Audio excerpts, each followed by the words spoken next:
சில கர்த்தருடைய பரிசுத்த ஸ்தோத்திரம் உண்டாவதாக. மத்தியான வேலையில் கூட நம்ம ஒரு சின்ன டாபிக் பார்ப்போம். தேவன் உன்னை தோளின் மேல் சுமக்கிறார். இதுதான் அதோடைய டாபிக் நேம். நம்ம தோளின் மேல் நம்ம சுமக்கிறார். நம்ம தேவன் ஒருவரே தான் காரணம். நம்ம கைவிடப்பட்ட நிலைமையில், நம்ம கைவிடப்பட்ட நேரத்தில் விசாரித்தது யார்? இப்படி வச்சுக்கோ, நீ கைவிடப்பட்ட நேரத்தில் உன்னை விசாரித்தது யார்? அறிந்து பேசுவது யார்? ஏசாயா 51:18 ஆதியாகமம் 24:48 சொல்லப்பட்டிருக்கிறது. அவனை தூக்கிவிட யாரும் இல்லை, கர்த்தர் அவனோடு கூட இருந்தார். யாக்கோபின் சரித்திரம் முடிந்துவிடக்கூடாது என்று தான் கர்த்தர் ஒருவரே அவனோடு இருந்தார். அவனுடைய சரித்திரம் முடியக்கூடாதுன்னு தான் ஆண்டவர் செய்கிறார். யாக்கோபு கூட இருந்தார். ஏன்னா அவன் எத்தனை போய் சொன்னோம். ஏசாவுடைய அந்த பங்கை திருடிக்கிட்டான். அவனுடைய அந்த கூழ் கொடுத்து சேஷ்டபுத்திர பாதகத்தை திருடிக்கிட்டான். அது எடுத்துக்கிட்டான். அது மட்டும் இல்லை, அவனை ஏமாற்றி அவனை போல வேஷம் போட்டு ஆசீர்வாதத்தை எல்லாம் பெற்றுக்கொண்டான். யாக்கோபு ஒரு எத்தன். ஆனாலும் தேவன் அவனோடு கூட இருந்தார். எப்படின்னா ஆதியாகமம் 24:48 சங்கீதம் 23:3 கூட சொல்லப்பட்டிருக்கு. நம்ம கர்த்தரை மேய்ப்பராக இருக்கிறாருன்னு சொன்னோம் இல்லையா? அதில் கூட இருக்குது. கர்த்தரை நேர்வழி நடத்தி வந்தார். எப்படி நடத்துகிறாரு பாருங்க ஆண்டவர். அவர் ஒருவருக்கு தான் அவனை பற்றி தெரியும்.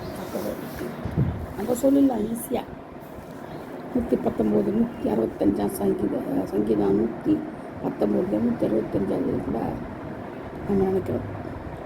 கர்த்தரை நேர்வழியில் நடத்தி வந்தார். ஃபஸ்ட்டு இப்படி நடத்தி வந்தார், நம்மளை நேர்வழியில் நடத்தி வந்தார். செகண்டு, நீதியின் பாதையில் என்னை நடத்தினார். யாத்திராகமம் 15:13 2 நாளாகமம் 32:22 சொல்லப்பட்டிருக்கிறது. கர்த்தரை நன்றாய் நடத்தினார். இப்படி கர்த்தரை நேர்வழி நடத்தினார்.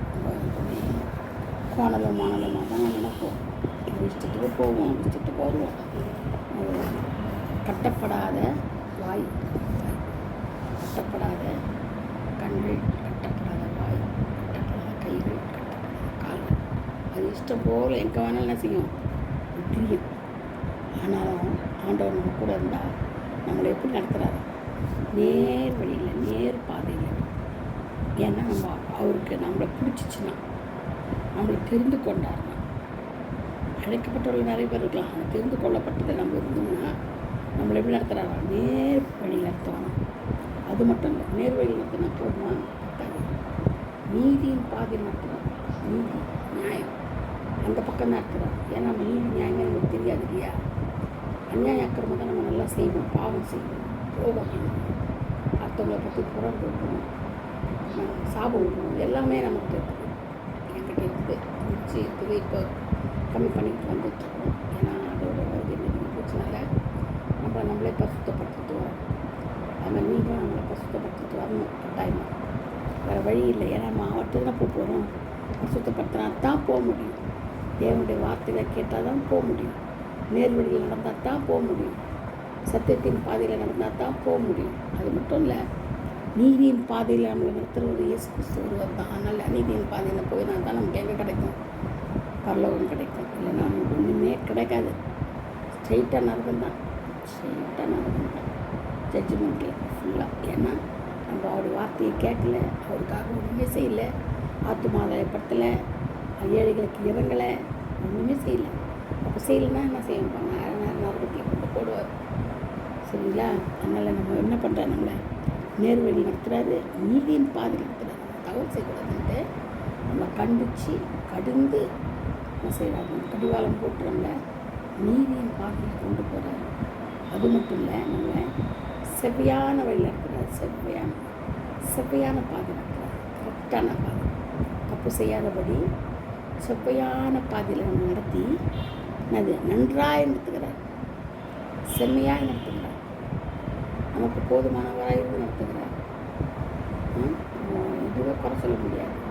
என்னை நடத்திட்டீங்களே எனக்கு சொல்லவே முடியாது. ஏன்னா நம்ம மண்ணண்டு நம்ம நினைவு கொண்டு போல நம்ம அதுதான் நம்ம இருக்கிறோம். ஆனால் நம்மளை ஒரு மனுஷனாக ஆண்டவர் வச்சு நம்மளுக்கு நேர்வழி நடத்தி நீதி பாதை நடத்தி நன்றாய் நடத்தி சபையான வழியில் நடத்தி நமக்கு துரோகம் செய்யாமல் மகிமையில் கொண்டு நிறுத்துவார். அதுதான் அவருடைய வேலை. நம்ம வேலை அது கிடையவே கிடையாது. நம்ம என்ன பண்ணோம், எப்படி ஒத்துப்படாமல் நம்ம ஓடிக்கிட்டே இருப்போம். அதுதான் நம்முடைய வேலை. ஆனால் அவருடைய வேலை அப்படி கிடையாது. என்னை நடத்துகிற தேவன் செம்மையான வழியில் நடத்துகிறார். நான் சொன்ன பாருங்க, செம்மையான வழி. சேசை 63:12-13 சொல்லப்பட்டிருக்குது. 2 நாளாகவும் 32-22 சொல்லப்பட்டிருக்குது. அந்த மாதிரி யாத்திராகமும் 15-13, உபாகம் 8:2 சொல்லப்பட்டிருக்குது. 2 சாமுவேல் 7:23. அதெல்லாம் வசனங்கள், வார்த்தை இல்லாத ஆண்டவர் இருக்கிறார் இல்லையா. நம்ம இதெல்லாம் படித்து பார்த்து நம்ம புரிஞ்சுக்கிறோம். அப்புறம் பரிசுத்தத்துக்கு பரிசுத்த ஸ்தலத்துக்கு நடத்துகிறார். பரிசுத்த ஸ்தலத்துக்கு நடத்துகிறார். ஏன் பரிசுத்த ஸ்தலத்துக்கு போனோம்? புரட்டு, புறங்குகள், ஆங்காரம், பொறாமை, விபச்சாரத்தனம், வேசித்தனம் எல்லாமே என்ன செய்ய விட்டுட்டு நம்ம என்ன செய்யணும்ல, எப்படி நிறுத்துறாரு? மகிமையில், பரிசுத்தத்தில், மகிமையில் பெரிய காரியங்களை செய்ய நம்ம என்ன செய்யறாரு? நடத்தி கொண்டு போகிறார். அவருடைய பலத்தினால நம்ம நடத்துகிறார். நம்மளுடைய பலமே கிடையாது. அவருடைய பலத்தில் தான் நம்ம நிற்கிறோம். அதுதான் நம்மளை பெருமைப்படுத்துறதுக்கு நம்மக்கிட்ட ஒன்றுமே கிடையாது. கிறிஸ்துவின் பாதையை வித்தியாசமானது. அவர் தம்முடைய மனதின்படி, தம்முடைய சித்தத்தின்படி, தம்முடைய யோசனையின்படி, தம்முடைய கிரியையின்படி தான் நம்ம நடத்துவார். நடத்தணும் அப்படிதான் நம்ம விரும்பணும். சிவச சமத்தில் நடத்தினார். இருளின் பாதையில் நடத்துகிறாரு. வழியை நிலைவரப்படுத்தி நடத்துகிறாரு. வனாந்திரத்தில் நடத்துகிறாரு. எவ்வளோ வனாந்திர பாதை நம்ம வாழ்க்கையில் எவ்வளோ அனுபவம் நம்மளுக்கு தெரியுமா? ஆபத்து, நாசம், மோசங்களோடு எவ்வளோத்தையே கடந்து நம்ம வந்துட்டோம். தேவையில்லாத வாழ்க்கையில் நம்ம கடந்து வந்துட்டோம்.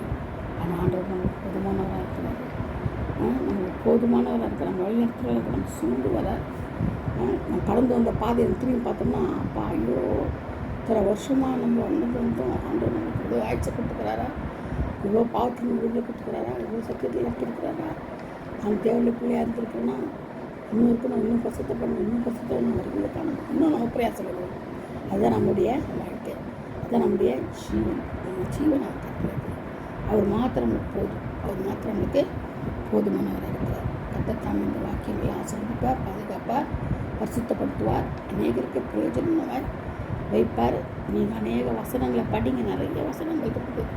நம்மளை உணர்வுள்ள இறுதியத்தை தந்து நம்மளை வழிநடத்துகிறார், ஆசீர்வதிக்கிறார். கர்த்தர் தாமே ஆசீர்வதிக்கும்படியாய் ஜெபிச்சு கொள்ளுங்கள். கர்த்தர் அனைவரையும் ஆசீர்வதிப்பாராக. ஆமென். Praise the Lord.